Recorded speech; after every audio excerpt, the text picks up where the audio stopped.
Ilmu maklumlah, pengetahuan, ada makrifat ni pengenalan, mengenal. Pendakian pertama yang perlu didaki oleh pendakian ilmu dan makrifat. Ibadat tanpa ilmu tiada makna. Sebab itu Imam Ghazali meletakkan ada 4 kepelikan diri manusia itu. Pertamanya, beramal tanpa ilmu, itu pelik. Keduanya, berilmu tanpa amal, pun pelik. Ada ilmu tak beramal pula. Yang ketiganya, beramal tanpa ikhlas, pelik tu. Disuruh amal sama Allah tapi buat selain daripada Allah. Dan yang keempat, ikhlas tanpa takut. Dia buat amalan ibadat tu kerana Allah tetapi tak ada takut pada Allah. Itu pelik. Kita ini ilmu banyak mana pun, soleh macam mana pun, warak bagaimana pun, jangan sampai tak ada takut dengan Allah. Kerana takut itulah sumber yang mendukung kita untuk terus beribadat. Kerana takut itu dalam pengertian imtisal awamirillah wa jinabu an-nawahi, menjunjung segala perintah Allah dan menjauhi segala larangan. Itulah takwa. Ibadat tanpa ilmu tiada makna. Dia perlu melalui dalam ibadat dengan ilmu agar dia tahu apa yang perlu dilakukan dan bagaimana sesuatu ibadat itu dilakukan dengan sahih. Jadi kena ada ilmu. Tuan contohnya solat berjemaah kelewatan. Jadi kita nak masuk solat, kita angkat satu takbir, Pak Imam dah rakaat. Apa tindakan kita sekarang ni? Nak baca Fatihah ke atau nak rakaat bersama imam? Tindakan yang sebenarnya ialah rakaat bersama imam. Timbul masalah, timbul persoalan. Tadi tak baca Fatihah, bagaimanakah Fatihah makmum? Jawapannya Fatihah makmum itu imam yang tanggung. Dapat saja tamakninah bersama imam, imam angkat kepala, kita angkat kepala, dapat satu rakaat. Tetapi jikalah kita berselisih, imam naik, kita rakaat, berselisih, tak dapat pun tamakninah serentak sama imam, maka itu tak jadi rakaat, tak dapat satu rakaat. Nanti kalau kita kata zuhur tadi, imam rakaat, kita pernah turun saja, imam pun naik, berselisih itu saja, maka tak dapat satu rakaat. Nanti imam disalam, berapa rakaat kena tambah? 4. Tambah 1 lah kalau kita masuk rakaat pertama tu. Tapi kalau masuk rakaat terakhir, imam disalam, tambah 4. Okey, itu tidak dikira rakaat kita dan bersama imam pun tak dikira. Yang kita masuk tu tak dapat tamakninah, rakaat bersama imam tak dikira. Tetapi kita lihat banyak di kalangan kita itu, kita perasan dia berselisih dengan imam, tapi dia merasakan sudah dapat satu rakaat. Sebenarnya dia kurang satu rakaat. Penat tak kalau beramal seperti itu? Penat tak? Di sisi mazhab Syafi'i ini, kalau kita beramal, kalau kita solat itu sujud, kaki kita kena kelepek gitu kan. Dia tidak boleh tergantung-gantung ataupun terbalik gitu, tak. Dia kena betul-betul tak dari di situ. Ilmu dah semuanya. Ada setengah orang perempuan, waktu dia sujud, dia dah pakai telekung. Waktu dia sujud, dia hamparkan telekung di depan, dia pun sujud ada telekung tu. Ini tak sah. Kerana apa? Kerana kita tidak boleh sujud ke atas sesuatu yang bergerak dengan gerak kita. Contoh, kita pakai serban, ekor serban yang panjang, kita bergerak, ekor serban pun bergerak juga. Justru itu bila kita sujud, terhamparlah ekor serpan di depan kita, kita pun sujud di atas ekor serpan, tak sah. Begitu juga kalau pada songkok, kopiah ke, tutup dahi ni, sujud atas ni tak sah. Dia mesti nampak pada tidak yang dahi kita sujud, berusaha. Jadi beramal dengan ilmu. Sekarang ni ada satu viral di Facebook ke, di mana saya pun tak tahu, saya tak tengok orang Facebook, tak ada nak siasat, bukan hal saya. Cuma adalah murid ini memberitahu saya bahawa ada viral di Facebook mengenai sujud lepas solat. Sujud lepas solat. Nak tanya, sujud apa tu? Yang ada adalah sujud lepas solat itu dua perkara, dua sujud. Sujud sajadah dengan sujud syukur. Tidak ada yang ketiga. Sujud sajadah, kita baca surah yang ada surah sajadah, setibanya ayat tersebut, selesai satu rangkapan ayat itu, kita pun sujud dengan syarat-syarat sujud lah. Kedua, dikarenakan mendapat nikmat yang besar ataupun terlepas dari balak yang besar, ataupun bebas dijauhi daripada maksiat dan munkar, maka disunatkan kita sujud. Timbul soalan, ada setengah orang lepas saja solat sunat disujud. Nak tanya sujud apa? Nak kata dia sujud tilawah, sujud sajadah, tak pun dia baca surah apa-apa sekejap ke. Nak kata sujud syukur, baik. Sujud kenapa syukur? Syukur sebab apa? Syukur ini sesuatu nikmat yang jarang dapat, seperti dapat anak. Sama ada dapat pada diri kita ataupun dapat pada orang lain, kita sujud. Contohnya kita dapat anak, ataupun anak kita yang beranak, dia yang dapat anak, maknanya kita dapat cucu. Ataupun tumpang gembira, sebab apa? Kawan rapat kita ni dapat baby, dah 15 tahun bernikah, baru dapat baby, ketika mana usia isteri 42 tahun. 15 tahun bernikah, bermakna mungkin bernikah tahun umur 27 isteri tu. Kawan tu pula umur 60, suami 60, isteri 27, ya. Ketika mana isteri 42 baru dapat anak, alhamdulillah ada zuriat. Waktu tu pun nurse pun tengok ya, kita dukung baby. Ini cucu keberapa pakcik? Itu pun, ini anak saya. Anak kepada isteri yang ketujuh. Anak isteri yang ketujuh. Isteri pertama dah meninggal, isteri kedua pun dah meninggal, isteri ketiga kena cerai sebab cemburu dia kuat. Jadi ini isteri yang ketujuh ni.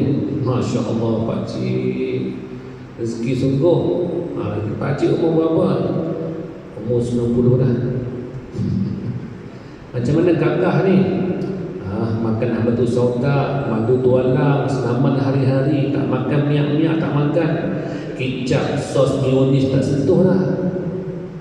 Daripada dia bujang sampai tua lagi, makan masak senggang je. Lembu memang tak sentuh dah 25 tahun tak sentuh. Waktu muda makan lembu, 25 tahun dah tak makan lembu dah. Kambing tengoklah sikit-sikit boleh dah. Ikan pun tengoklah, ikan keli ke, ikan kerisi ke, itu je lah nak makan pun. Biskut pun tak ada dah. Kata banyak puasa pakcik ni, Masya Allah. Patut sihat umur 90 kan? Masih lagi bawa botol besar ni, bum bawa pergi masjid tu. Tu nampak mantap.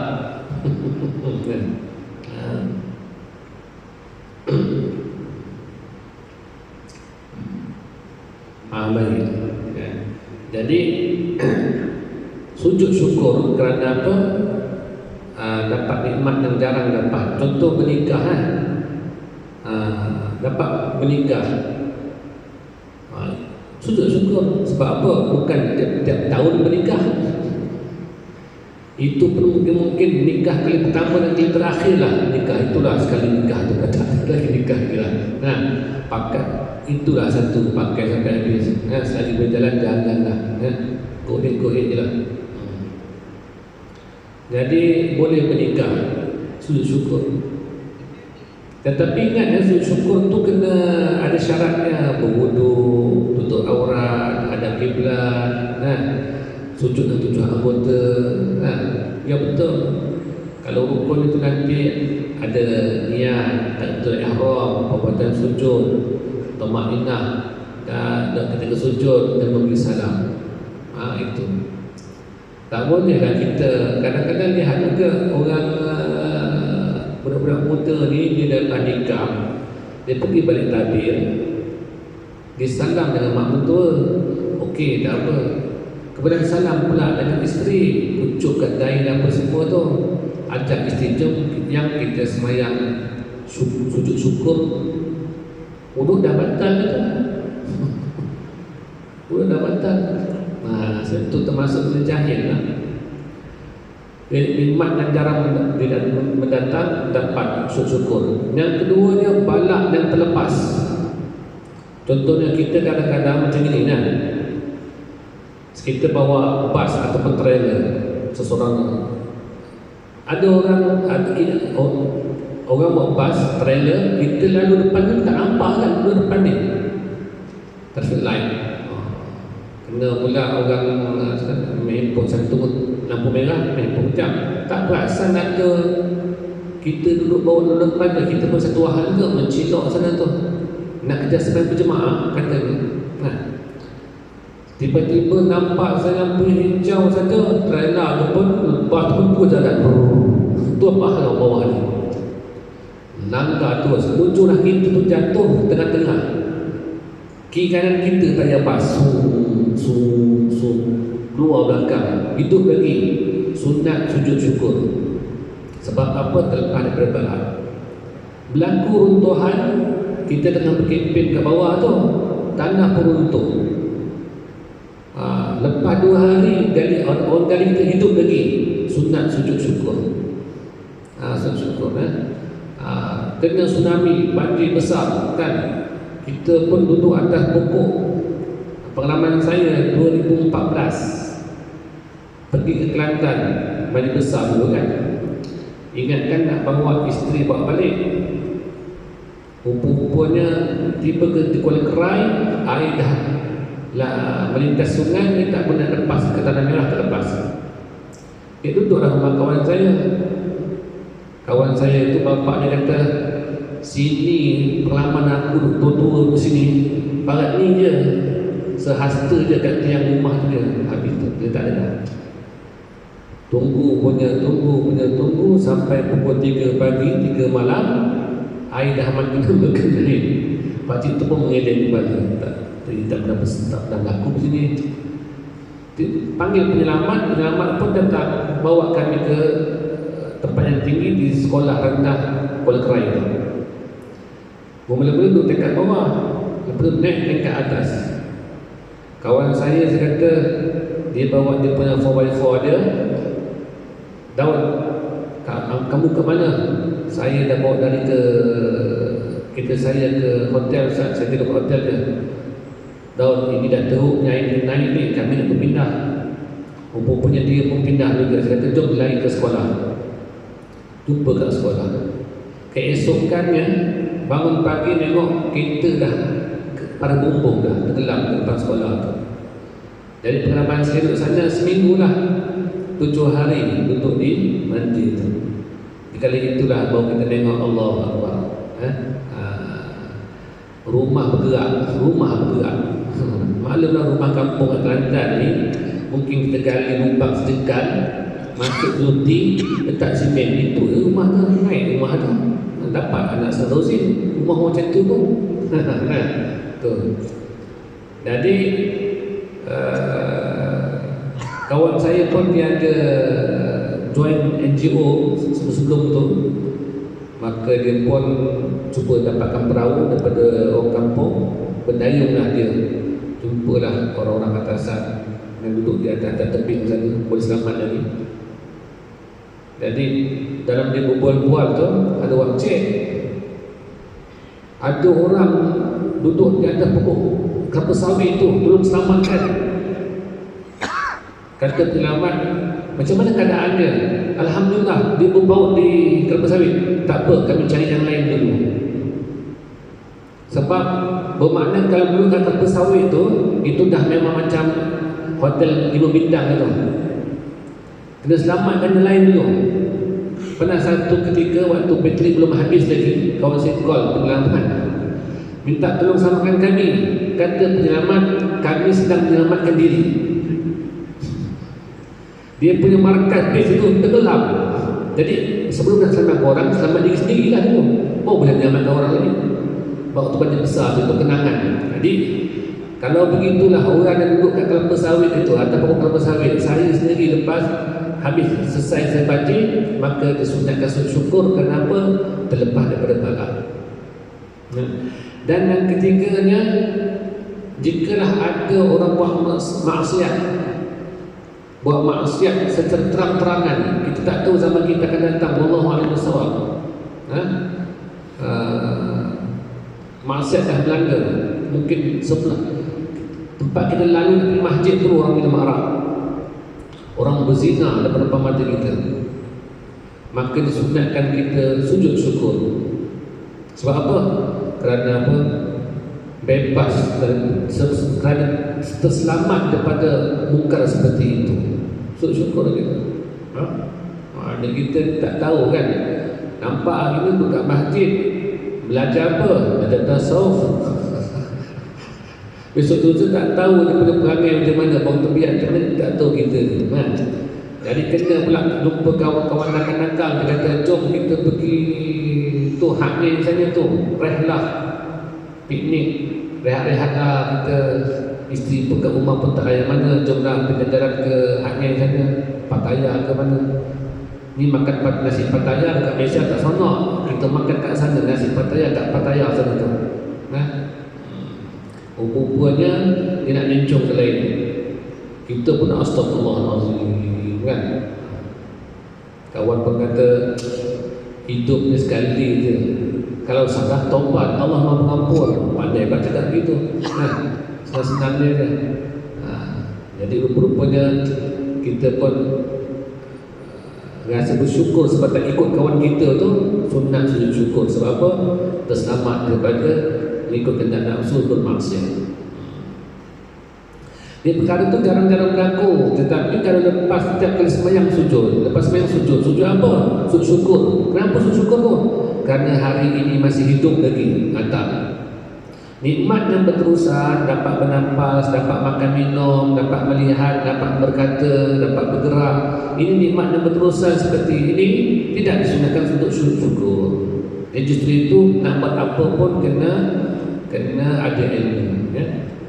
Baik, dia perlu kepada ulama, orang yang nak pergi mendaki pendidikan pertama ini untuk mencapai ilmu dan marifat, dia perlukan kepada ulama dan berpengetahuan tinggi untuk mempelajari ilmu daripada mereka. Belajar, cari guru fiqh, cari guru tauhid, cari guru tasawuf, agar ibadat dapat dilakukan dengan sempurna. Maka mintalah bimbingan daripada para ulama dan tuntutlah ilmu daripada mereka agar dapat menjalani jalan ibadat sesuai dengan redha Allah. Jadi tahu halal haramnya, sah batalnya solat kita tu, jadi kita belajar kan, jangan tak belajar. Walaupun kita macam kita nak pastikan Fatihah kita betul, maka tak boleh kita cuba-cuba baca ikut rumi tu. Kadang-kadang mungkin ada ayat Quran yang mana bawah ada rumi, kita ikutnya rumi betul. A-L-H-A-N-D-U-L-L-I-H, Alhamdulillah. Tak boleh tu, malah haram. Sebab apa haram? Sebab kita tidak akan dapat membaca dengan tepat. Dulu saya ingat waktu saya budak-budak dulu, Waktu malam baca Yasin di surau, ada bekas kan, macam tabung lah, ada roda tu tolak. Jadi Pak Imam tolak, orang sebelah tolak keliling tu. Kitab Yasin kan. Jadi saya perasan ada orang tua dia berebut dengan budak-budak nak ambil kitab Yasin. Sebab kitab Yasin tu ada yang full di Quran, terus ada yang tulisan Rum tu. Rumi tu. Sebelahnya ayat Quran, sebelah lagi dia Rumi tu. Jadi berebut dengan tu budak-budak. Kan ambil rupa dia tak pernah baca. Jadi harap-harapnya dia nak baca tu berbunyi lah sikit. Ada kata dapat nak baca dia senyapkan sikit. Macam orang bertahlil lah. Allahumma salli wa sallim ala abdika, tu terus baru Allahumma salli wa sallim. Gitu ujung tak tahu rumah buka mana. Kita nak baca tahlil pun dia baca betul-betul supaya nak dihadapkan pada orang kan, orang yang arwah telah meninggal dunia. Jadi pokok pakannya mesti ada ilmu, jangan ikut-ikutan. Jadi alhamdulillah kita bersyukur kerana apa? Kerana Allah Ta'ala masih lagi memberikan kita keluangan masa untuk sama-sama. Zuhur ni memang sedap-sedapnya lepas mayang zuhur ni balik lengging, buka aircon, terbaring tidur. Sambil-sambil tengok movie, sambil-sambil tidur. Sonok dia tu je. Tetapi Allah pilih juga untuk duduk dalam kuliah ni, Masya Allah, itu yang besar.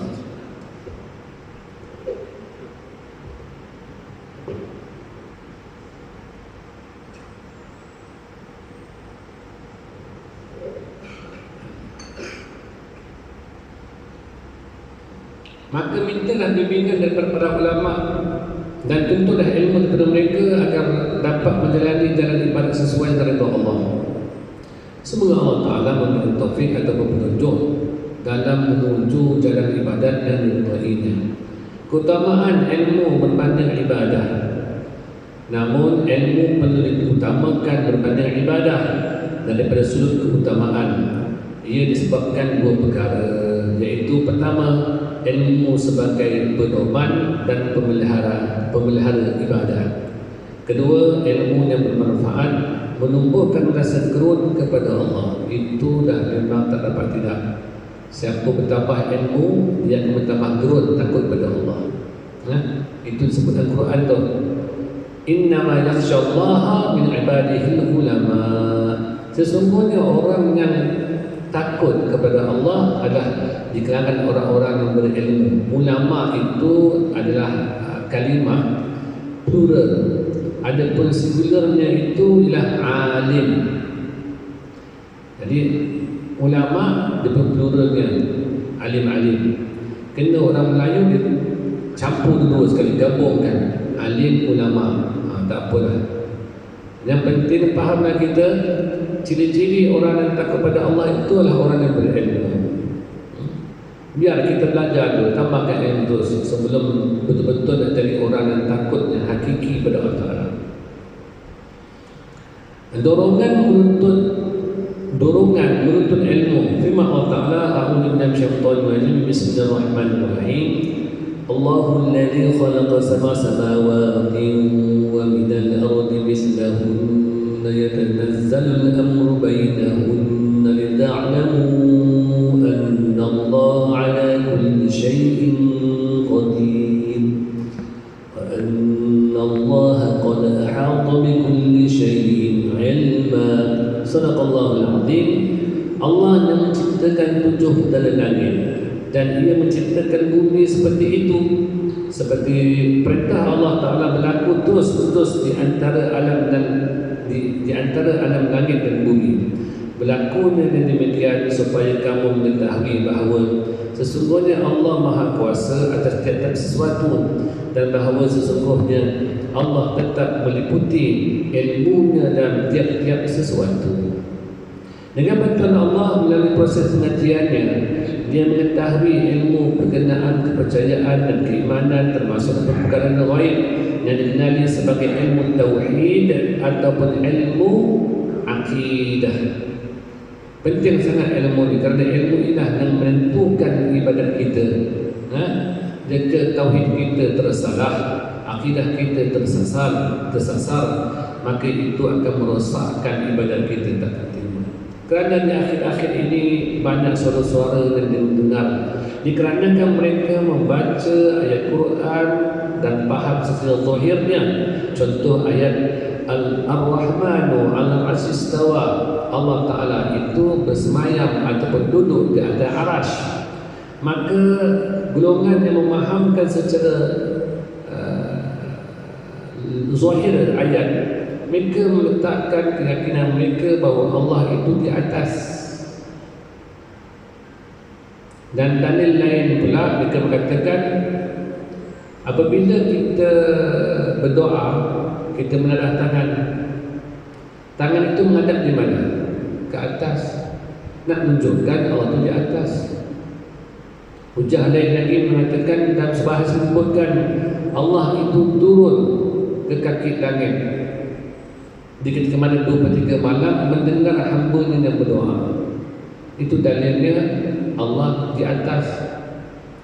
Maka kita kata di sini tentang ayat Ar-Rahmanu 'alal 'arsy istawa, Allah Ta'ala di atas arasy itu perlu dipahami. Ar-Rahmanu 'alal 'arsy istawa, istawa itu ada satu perkataan tetapi ada beberapa makna. Sebab bahasa Arab ini ada kalanya satu patah perkataan dengan beberapa makna, dan ada kalanya beberapa patah perkataan dengan satu makna. Satu patah perkataan dengan beberapa makna, dan ada kalanya beberapa patah perkataan dengan satu makna. Istawa ada makna duduk, ada makna menguasai, ada makna memiliki. Demi menunjukkan Allah supaya tidak disangka seperti makhluk, maka apakah terjemahan pentakwilan yang lebih sesuai, yang lebih nampak menunjukkan Allah daripada sempurna makhluk?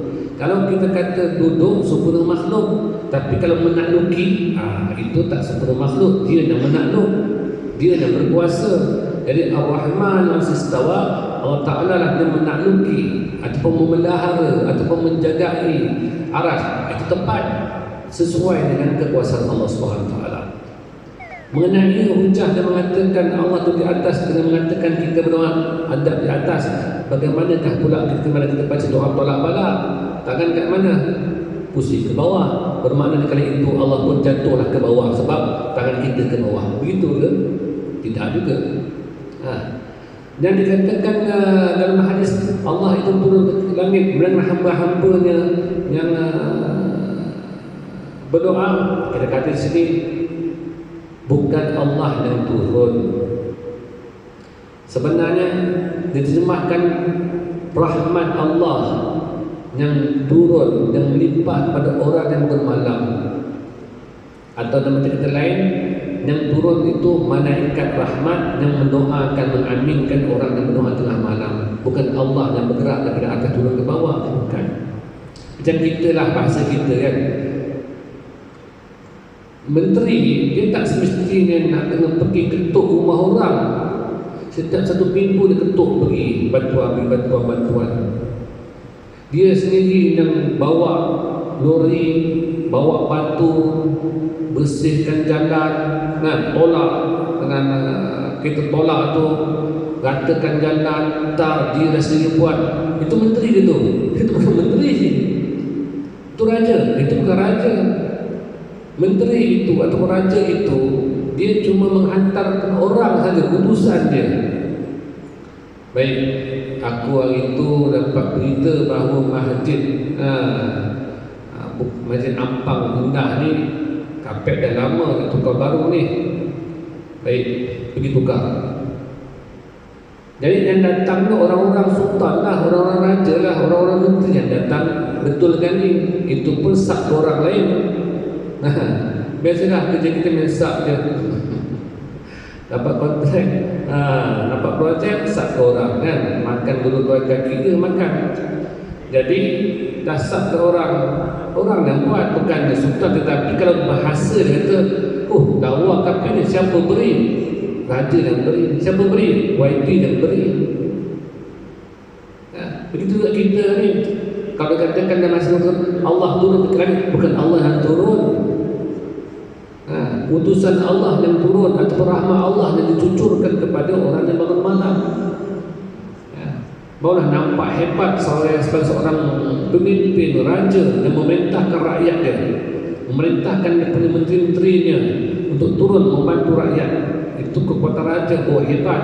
Tapi kalau raja sendiri yang kena ketuk rumah orang, baiki rumah orang, itu bukan raja, itu kuli itu. Tak nampak hebat di situ. Jadi memanglah kedudukan raja itu dia kena nampakkan kehebatan dia. Tak salah kalau raja itu lalu di karpet merah. Lalu sebab apa? Dia raja. Dia kena jaga kewibawaan sebagai seorang raja supaya rakyat menghormatinya, supaya musuh tidak merendahkan dia.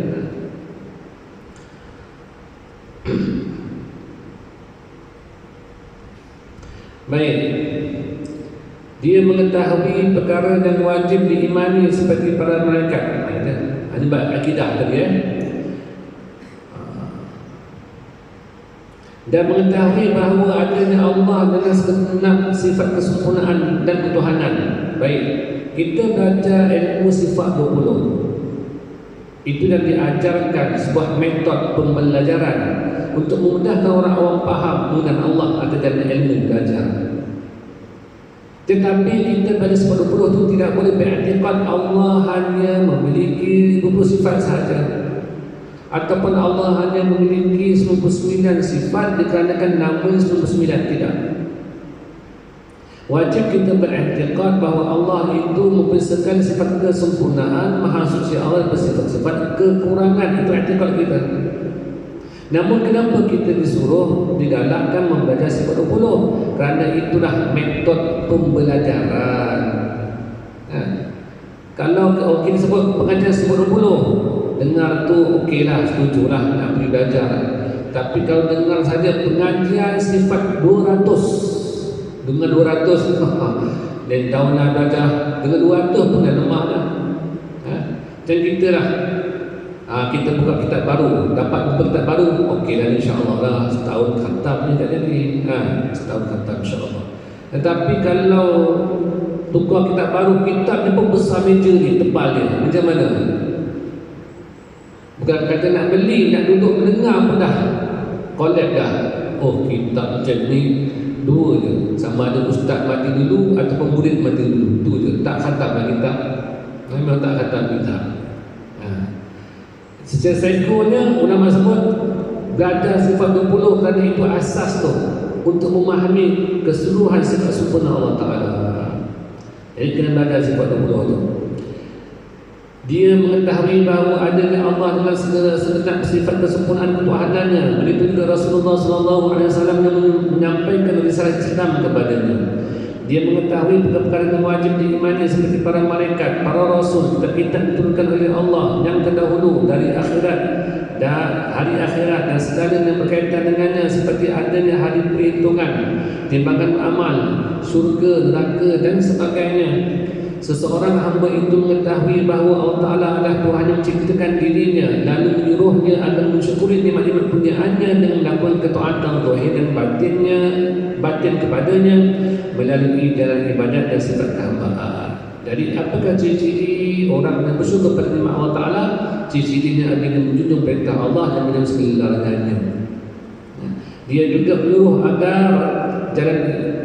menyuruh agar hamba tersebut berhati-hati daripada sifat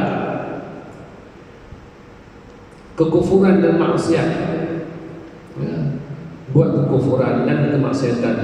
Dia juga menyatakan bahawa dia menyediakan ganjaran dunia dan syurga yang kekal selamanya kepada mereka yang taat, serta seksa neraka yang kekal bagi sesiapa yang kafir lagi derhaka.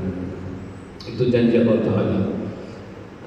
Yang taat syurga, yang ingkar neraka. Namun kalau dipandang pada sudut ilmu usuluddin, ilmu akidah, tidak wajib bagi Allah Ta'ala itu memasukkan hamba yang taat dalam syurga dan hamba yang ingkar dalam neraka. Tak wajib. Dia hanya harus. Kerana apa? Kerana Allah itu tidak ada sifat keterpaksaan, tidak ada kuasa yang memerintah dia nyuruh buat itu dan ini, tak ada. Namun ketika mana Allah memasukkan hamba-Nya yang taat, yang ingkar dalam neraka, yang taat dalam syurga, yang ingkar dalam neraka, itu adalah nak membuktikan yang Allah itu adalah pemegang janji.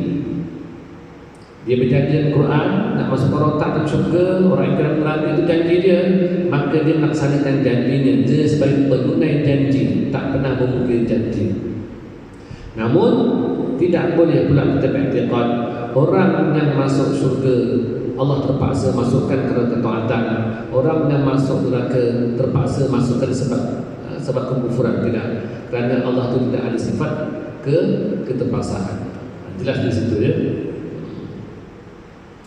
Dengan keyakinan dan kepercayaan terhadap perkara-perkara yang gaib tersebut, muncul dorongan untuk melakukan ibadat kepada Allah dengan penuh kesungguhan dan sepenuh hati. Timbul keinginan yang kuat untuk menyembah Allah dan melakukan ketaatan kepada Tuhan yang telah banyak memberi nikmat kepadanya. Itulah Allah yaitu Allah Ta'ala. Inilah yang carinya selama ini, yaitu sebuah perhubungan yang sangat berharga, yaitu perhubungan dengan Tuhan yang Maha Pencipta. Setelah itu, hendaklah dia berusaha untuk mempelajari ilmu syariat, untuk mengetahui cara ibadat dengan sempurna. Lalu dia mempelajari ilmu syariat secara sempurna sama ada zahir maupun batin. Begitu juga dia perlu mempelajari ilmu tasawuf dalam rangka memperbaiki akhlak dalaman dan hatinya. Wallahu a'lam bissawab. Belajar ilmu syariat, belajar ilmu fiqh untuk membetulkan cara kita beramal. Belajarlah ilmu tauhid untuk membetulkan akidah kita, dan belajarlah ilmu tasawuf untuk memperbaiki akhlak-akhlak, lebih-lebih lagi akhlak dalaman, akhlak batin. Sabar, redha, memaafkan, tiada iri hati, tiada hasad dengki. Itu pentinglah. Kerana kalau ambil satu hadis yang menyebutkan innal hasada ya'kulul hasanat kama ta'kul narul khatabah. Sesungguhnya hasad itu bagaikan api yang memakan kayu-kayu api itu. Hasad itu memakan segala amal kebajikan bagaikan api memakan kayu-kayu api, ranting-ranting kayu. Jadi kita tak naklah kita bangun malam, kita bersedekah datang masjid, i'tikaf, haji umrah, puasa sunat, pergi belajar, tetapi ianya tiada apa-apa pun di sisi Allah Ta'ala. Dia penatlah kita, orang yang dalam keadaan kemiskinan dan kefikiran. Mudah-mudahan muskah kita pada hari ini, petang ini, dapat memberikan kita lagi satu motivasi untuk kita terus beramal hanya untuk Allah Ta'ala dan mengambil kesempatan di dunia ini untuk menunjukkan hati terus. Kerana itu Allah Ta'ala qad aflaha man zakkaha wa qad khaba man dassaha. Sesungguhnya beruntunglah orang-orang yang menunjukkan dirinya dan rugilah orang-orang yang memotorkannya. Wallahu a'lam bishawab. Kita sama pemirsa yang datang. Rabbana taqabbal minna antas samiul alim wa tub 'alaina innaka antat tawwabur rahim. Allahumma alal haqqa haqqan warzuqna ittiba'ah wa la ba'da ba'da wa rzuqna wa Allahumma na'udzu bika min ilmin la yanfa'u wa min la yanfa'u wa amin la yanfa'u du'a isma Allah mafdin fi din wa alimtan rahmatika ya arhamar rahimin. Alhamdulillahil alamin. Bismillahirrahmanirrahim. A'udzu billahi minasyaitonir rajim. Alhamdulillahil alamin arrahmanir rahim. Iyyaka na'budu wa iyyaka nasta'in. Ihdinas siratal mustaqim. Shiratal ladzina an'amta 'alaihim ghairil maghdubi 'alaihim. Assalamualaikum warahmatullahi wabarakatuh.